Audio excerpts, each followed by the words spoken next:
stick to investing in what you know a lot about. If you don't know a lot about something, then you probably shouldn't be investing, because it's a little bit like walking into a poker game where you haven't worked out who, and this is a Buffett quote, you haven't worked out who the patsy is. If you haven't worked out who the patsy is, it's you. G'day and welcome to Shares for Beginners. Today my guest is Roger Montgomery. Now Roger's the Chief Investment Officer and founder of Montgomery Investment Management. He's had and continues to have a successful career as an analyst, strategist, fund manager and public company chairman. Roger appears regularly in the media and press, so he needs no introduction for a lot of listeners, and he's kindly agreed to appear on this podcast. G'day Roger, and thanks for coming in to chat. Pleasure to be with you, Phil. Okay, so let's talk about quality. You talk about the quality of companies that you like to invest in.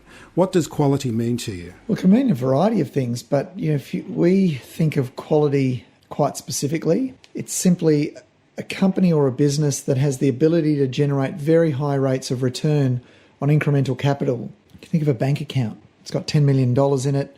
Special bank account earns 20% interest every year, and you can take the money out or you can keep it in there.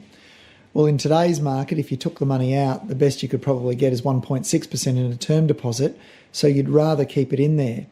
So a quality, because it'll compound at 20% per annum. So a quality business is a business that can take very large amounts of its profit, so very large amounts of retained earnings, and reinvest it at very high rates of return. That's the most valuable asset that you could possibly own, and we try and find those in the listed space here and globally. Have you got an example of a company like that? Lots. CSL's. Yeah, I was actually going to bring up CSL. Reece would be another one. ARB. The plumbing company. Yeah, ARB. Yeah. There's dozens and dozens of companies in Australia that have generated high rates of return on incremental capital for a long time, because they often tend to be oligopolies in Australia or duopolies. For whatever reason, companies tend, when they mature, they take over other companies. You end up with two main players. Think airlines, think supermarkets. The banks are an oligopoly. You just tend to get that situation. And where that's the case, companies can charge high prices for their products. And where they can do that, then they tend to become more valuable more quickly. And so in order to generate very high rates of return on incremental capital, a company needs to have a competitive advantage. The most valuable competitive advantage is simply the ability to charge a higher price without a detrimental impact on unit sales volume. So increasing price of your product without a detrimental impact on unit sales volume means that if I, Phil, charge you more than I charged you last year for the same thing, and you continue to buy from me, then I have the most valuable competitive advantage out there. So I think Tiffany's Diamonds, for example, or Tiffany & Co., they charge more for diamonds than you would pay for the same diamond on this side of the street, but people continue to cross the road to buy their diamonds from Tiffany because of reputation, because of tradition, or whatever it is. The movie. That you can't have Audrey Hepburn in a breakfast at Michael Hill. It's always breakfast at Tiffany. So because of all of that, provenance, they can charge more for the very same rock that you can buy somewhere else. So that's what we like, those sorts of businesses, and there's a lot of them in Australia. In the case of CSL, it's blood plasma, isn't it, that they... Yep, they mine it. Yeah, we think of them as a biological mining company. Mm-hmm. But there's, very steady demand or growing demand for the products that they produce, and they're doing a lot of R&D. And they also, obviously, vaccines, influenza vaccines as well. And so they dominate the Southern Hemisphere during our cold months, and during the European and United States or Northern Hemisphere winter months, we're in summer. And so we're a solid supplier for the rest of the world just because of the geographical location. So they've got a competitive advantage in terms of the number of blood collection centres. They've got a competitive advantage in terms of the amount of money they spend on R&D and the success of that R&D. And they've got a competitive advantage geographically. So a company that's making money, they can do a few things with that money, can't they? Yep. They can give it away to shareholders, give it back to shareholders. Or they hand it back to the owners. The way we think about the relationship between companies and shareholders, it's not they could give it away to shareholders. Okay. Shareholders are the owners of the business. You own it. You vote for the directors. They represent you. They're working for you. as the shareholder in that business. So you can either vote to return the money or ask the company to return the money to shareholders where they don't have an ability to generate high rates of return on equity, or they could buy something, or they can reinvest it in their existing businesses.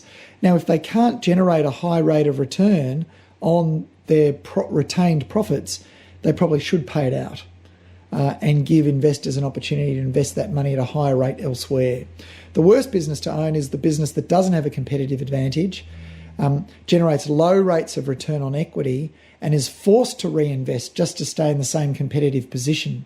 That's the worst business to own. So out of necessity, it's got to keep the profits and keep generating low rates of return just to stay in business. So an example of that might be, Virgin Australia, a car manufacturing business. They generate very low rates of return. They're forced to reinvest very high proportions of their profit at those low rates. Well, so like Virgin would have to be buying more aircraft, is that the case? Yeah, and Qantas will be the same down the track, I suspect. They're generating good returns at the moment and high cash flows, but their fleet is ageing, so they're doing that by not replacing the fleet perhaps as quickly as they should or could. So in terms of what you were talking about before, where customers are going to pay something for a product that a company is producing, it's different in the case of iron ore? Well, very different, because the iron ore is a global price. BHP doesn't control that price, so they don't have the ability to raise their price. If they charged more for iron ore over the global price, their volume could go to zero. So there is a detrimental impact on unit sales volume for that company if they raise prices beyond the market price. If the market price is rising, then that's a good thing. But, you really need to think about or know what the outlook is for iron ore to be able to value that business and understand when it's cheap. In the case of the banks return a lot of money to their shareholders as dividends. Is that a sign that it's a good business or a bad business? Well, you don't judge. No, it's not a sign of good or bad business. So the payout ratio itself doesn't tell you whether or not it's good or bad. And the payout ratio is? The payout ratio is the proportion of the profits that are paid out as a dividend. So you take the earnings per share and the dividend per share and you divide one by the other, and the dividend per share by the earnings per share, and then you get a percentage. And that number represents the payout ratio, the proportion of the earnings that are paid out. The banks have a high payout ratio. They also generate reasonably attractive returns on equity, but those returns on equity have been coming down. And that's because credit growth has slowed down a lot after the boom in property in Australia and the boom in mortgages being written. And so as a consequence of that lower rate of return on equity, the banks have realised, well, no, they've got a lot less people borrowing money, so they don't need as much equity. So a sensible thing to do is to pay out more of the earnings. So in that case, the high payout ratio actually reflects sound management and a board that understands capital allocation very well. Presumably, when the economy picks up again, if it does, and when mortgage demand picks up again, credit growth starts to accelerate, they may drop their payout ratio, retain more equity, leverage that equity up and lend more money. So in the case of a bank, what would they be using that money? What would they be able to invest in to Mortgages. Just mortgages. So they can leverage multiple times their equity on a mortgage. That's their mortgage risk weight. And so they can take $1, and in the past they've been able to lend $100 on every dollar of equity. That's now lower, but there's still many multiples of the equity they can lend. So that's what they do. I've heard it said US companies tend to retain and reinvest in developing the businesses more than Australian companies do. Is that the case? It is true. Is that part of the difference between the way Americans think and Australians think? No, it's driven, I think, by tax. Mm-hmm. So in Australia, we have franking credits attached to dividends. So the company, on any dividend paid, if tax has been paid, it's been paid at a rate of roughly 30%. It's not true every year, but let's say an average of, actually it's about 27, 28%. And so those franking credits have no value to the company, but they have value to investors who pay a lower rate of tax than the company tax rate. What that means is that shareholders in Australia demand dividends and demand companies pay out those franking credits because those franking credits have no value to the company and value to the shareholders. So that, tax always skews investment decisions and capital allocation decisions. You see people, borrowing money to lose money on a property because they get a tax deduction. That's losing $1 to make 50 cents. Mm-hmm. It makes no sense, but lots of people do it. So tax can often drive decisions about capital allocation, and that's what's happening in Australia. And it's the reason why payout ratios are much higher in Australia than they are in the United States. Okay, we're talking about investors now and retail investors. We've come onto that subject. Do you think people in general, retail investors in general, display patience, and maybe they should look at being a bit more patient in trying to get returns? I think older investors are more patient, but I think that's true in life, right? Older people tend to be more patient than younger people. So I think it's fair to say that the same thing applies in the stock market. There's still a risk, of course, that because you're seeing prices move every day, that you could be influenced to do something. I believe that most days you should be doing nothing. It's only when a really obvious opportunity falls into your lap that you should be active. Okay, you've started investing in the share market. Now, how do you track trades, dividends, distributions, and franking credits and all those other goodies? Just throw away those clunky spreadsheets with Sharesight. I have my portfolio on Sharesight and everything is automatically recorded. Sharesight are pleased to extend a special offer to listeners of this podcast. 2 months free on an annual premium plan. Go to sharesight.com/shares for beginners and sign up now for a 7-day free trial. That's sharesight.com/shares for beginners.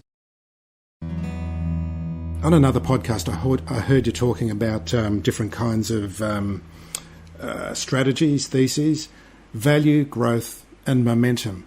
Can you explain that to our listeners, please? Yeah, absolutely. So really, let me say at the outset, these are really just labels that fund managers and advisors use to differentiate themselves. Mm-hmm. Value and growth are really two sides of the same coin. You can't value something unless you know how it's going to grow. Yep. And valuing assets is actually pretty straightforward. Let's say there was an auction today for a $10 million bank account earning 20% forever. What would you pay for that?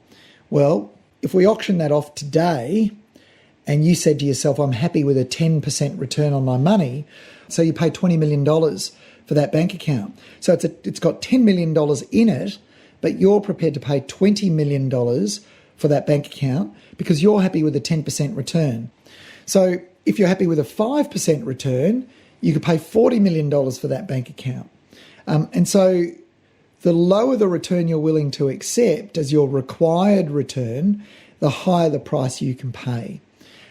What we tend to do is simply have a very set band or range of returns that we want for the risk associated with being in the stock market, and we'll only buy things when we believe we can lock in that return. In the past, that was 15%. Now it's about 8 or 9%.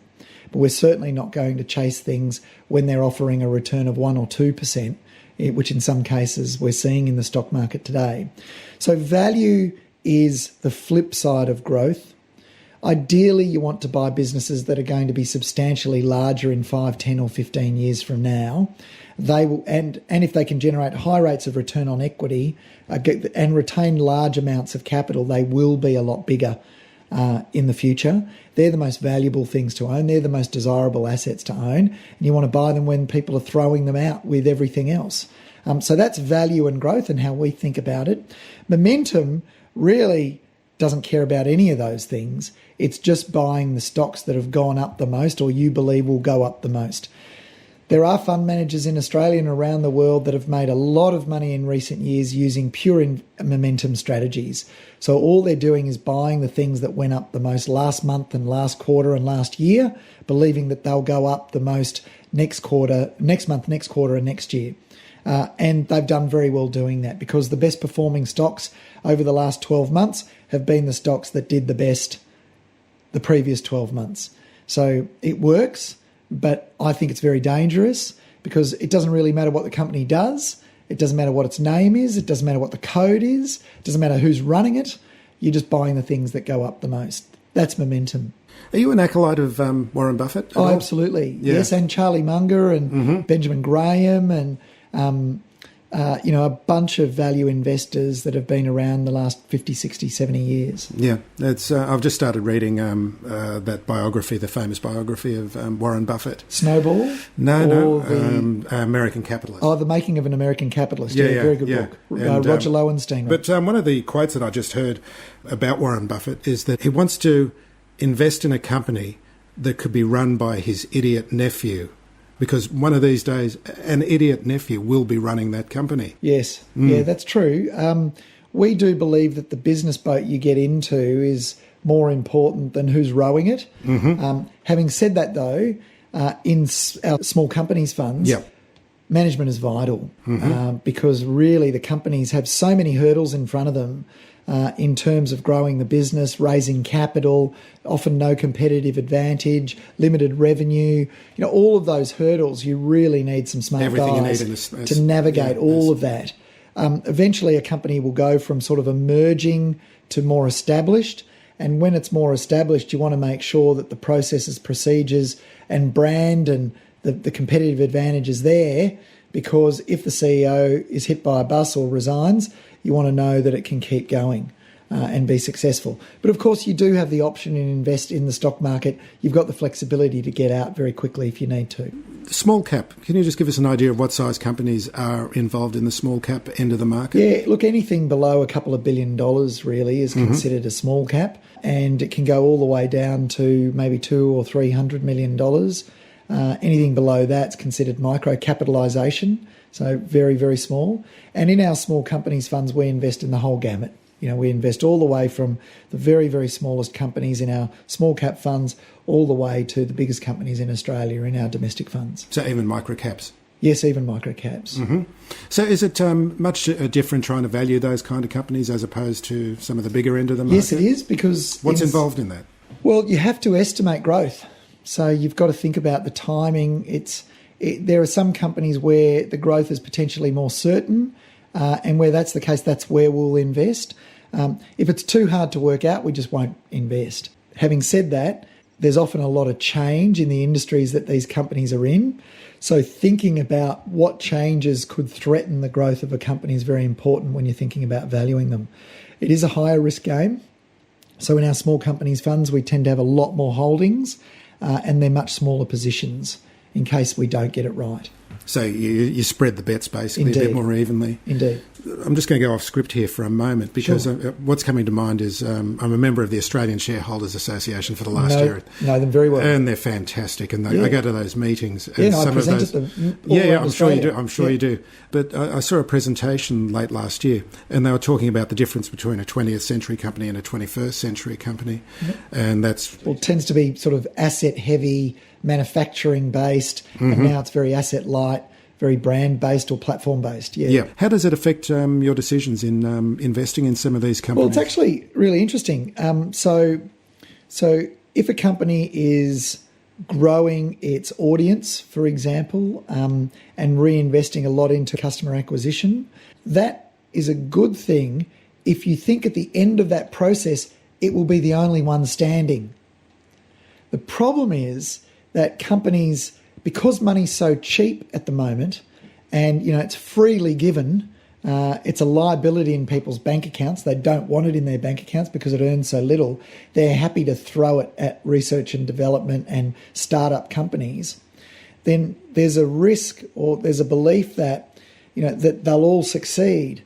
The problem that we see is that when companies are reinvesting a lot of money in their growth, that assumption that they'll all be successful is probably wrong, because when they get to the point that they've acquired lots of customers, there'll be other competitors competing for those same customers, and they'll continue to have to spend a lot of money to retain those customers.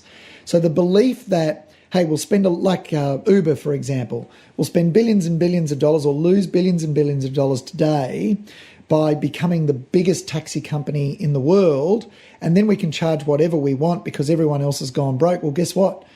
There's people throwing money at other startups that are competing directly with Uber, so it can't raise prices. And in fact, it's losing more money as it gets bigger because it has to pay more money to the drivers to incentivize them to stay. So, yeah, that's the way we think about that particular issue. Talk to me about investing internationally. How does it change for you being here in Australia with your funds investing internationally? Well, we have a separate team called Montgomery Global Investments that manages our global funds. So Andy Mackin and his team, they're responsible for making those decisions. On the long side of the portfolio, so that means when we buy stocks, the philosophy is almost identical. They're looking for competitive advantages, high rates of return on incremental capital. The stuff we've talked about at the start of this podcast is exactly what we're looking for and exactly what they're looking for. So on that side, there's actually no difference. The only difference is they've got a much deeper pool of things to look at and invest in. We don't have these sort of opportunities in Australia, for example. There's a company based in France listed on the French exchange called Essilor. Essilor, you and I are both wearing glasses. Essilor are the biggest manufacturer in the world of prescription lenses. They invented transition lenses, multifocal lenses. They spend more on research and development than any of the other companies combined, or all of the other companies combined. And they've got a huge runway for growth because when you hit about 45, there's a 70% chance that you'll need corrective eyewear. When you hit about 75, there's a 90% chance you'll need corrective eyewear. And guess what? The population of the world is aging as it grows. The proportion of people over the age of 65 is getting larger and larger, and that's going to continue for decades. So this company, Essilor, really does have a very long runway for growth, and it's got 40% market share globally. Most of the listeners to this podcast are beginners and they're just taking their first baby steps in investing in the share market. Is there any singular piece of advice that you can give them? Be patient. Wait until you have a circle of competence developed, so you know what you are good at or what you know a lot about, and stick to investing in what you know a lot about. If you don't know a lot about something, then you probably shouldn't be investing, because it's a little bit like walking into a poker game where you haven't worked out who, and this is a Buffett quote, you haven't worked out who the patsy is. If you haven't worked out who the patsy is, it's you. You're the patsy, yep. Yeah, so it's really important to develop that circle of competence first before you go investing. But it's very difficult for people because they're just inundated with so much information. Yes. I mean, should they just start with an ETF, for example? Look, it's interesting you talk about this, and I don't want to use your podcast to promote my book. Yeah. But I wrote my book for those people. Mm-hmm. I wrote it because I thought... Well, tell me about it and tell me what you said. Well, I wrote a book called Valuable and released it in 2010. And it was, I wrote it because I was, for whatever reason, I was a little bit paranoid about maybe dying prematurely. And I thought, well, if I do that, what will my kids turn to for how to invest? I want to leave them a manual for how to invest. And so I wrote Valuable for my kids, really, so that then when they were old enough with very little knowledge, they could read that book and get an understanding of the basic concepts that they need to know in order to invest. Now, if after reading that book they say, you know what, that's all too hard, then at least they know that, and they don't go and make the mistake of investing themselves, and they might leave it to a fund manager and wisely choose some fund managers to invest with instead, who do know what they're doing. So what's it like running an investment company? What are the meetings like? I've had a couple of fundies on, and they say that some of the meetings get quite passionate in the way people talk about their investment theses. Okay, so as long as you've got a very clearly defined mandate and a clearly defined investment process, there really isn't a lot of debate. You're either investing within the process or you're not investing within the process. And if you're not investing within the process, then there's no debate. You're not investing within the process. Mm-hmm. There's no discussion. If you're investing within the process, following your mandate, then really there's usually consensus in the decisions that we make. The only disputes that arise is where we are asking, me as Chief Investment Officer, I might ask one of my analysts a question about a company that they haven't really given a satisfactory answer to, which means they have to go away and do more work. And that's all there is to it. It's really quite boring at our office. It's an introvert's paradise. Paradise. It's their dream come true. Mm-hmm. Yeah, you got a lot of people having a lot of conversations about companies, and a lot of people with headphones on, with noise cancelling headphones, just building models on their computers after they've gone and talked to companies and met with CEOs and met with boards and met with customers. So it's really important for an investor to know what's going on inside that company as well, and the people running it and how it's run? Look, I think so. I think it's important. The question that you want to know is, how does this company make money? Mm-hmm. How does money flow through the business from sale through to profit? There are interesting businesses that have interesting paths for the money. For example, a car yard typically orders the cars from a manufacturer, from an OEM, and they sit on the lot. But the car dealership doesn't pay for the car until it sold the car. So you look at a balance sheet, for example, of a car dealership, and you think, my gosh, it's got a lot of liabilities. Well, the liability is the amount of money it has to pay for the cars that it's bought or ordered. It doesn't have to pay them until they're sold.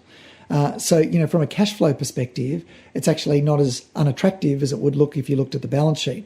So that's just one example. And I'm sure people are listening and they're thinking, oh my gosh, how on earth am I going to learn all that? That's a car manufacturer, and then there's supermarkets and they generate cash on their working capital. What did Roger just say? I don't even know what that means. Well, that's good. That means you've got a lot of work to do before you go about investing in the stock market yourself. And a lot of it too is not listening to stories.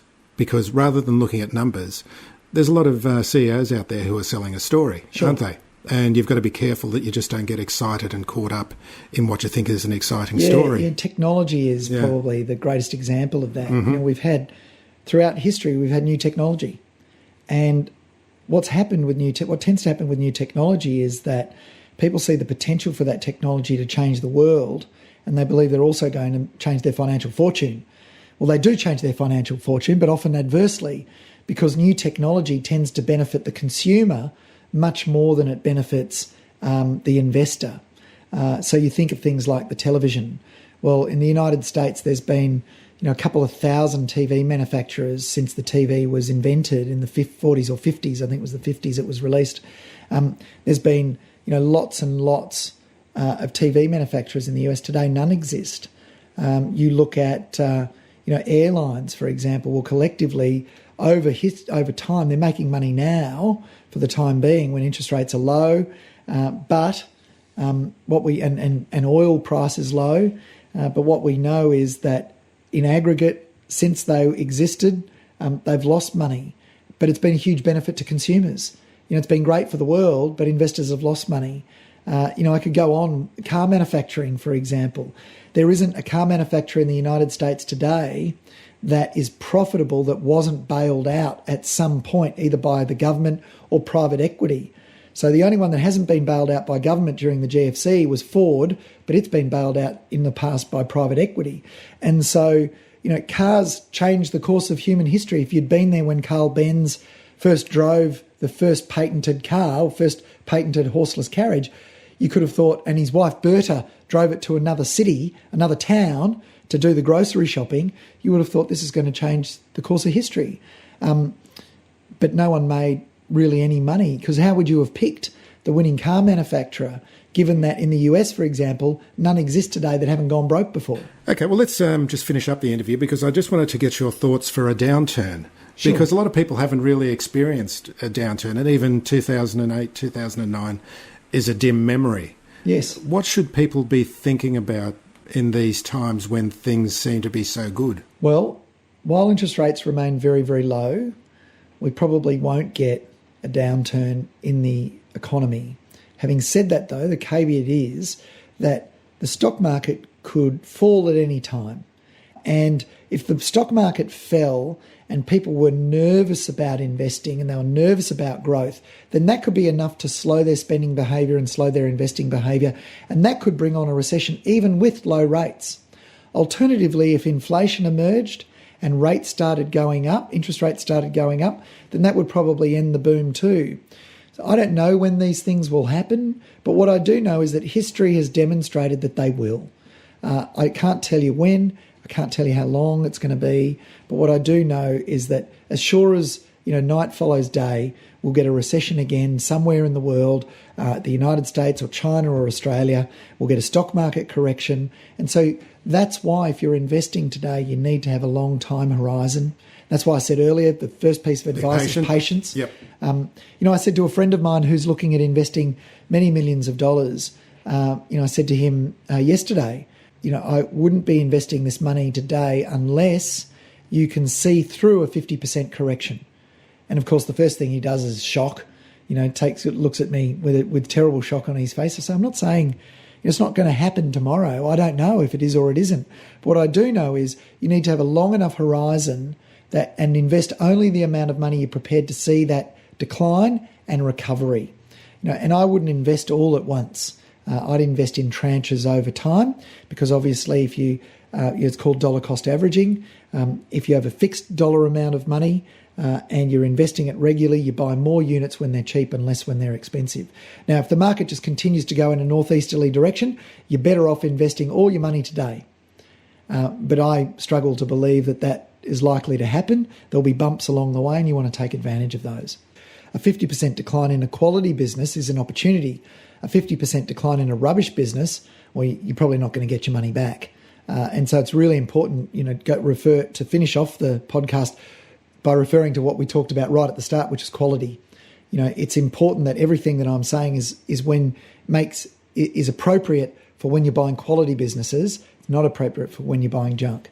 Roger, it's been a great pleasure speaking with you. Just run us through some of the funds that you run as well, if people are interested in getting in touch and finding out more about what you offer. Well, look, if they just go to montinvest.com, montinvest.com, so Montgomery Investment Management, montinvest.com.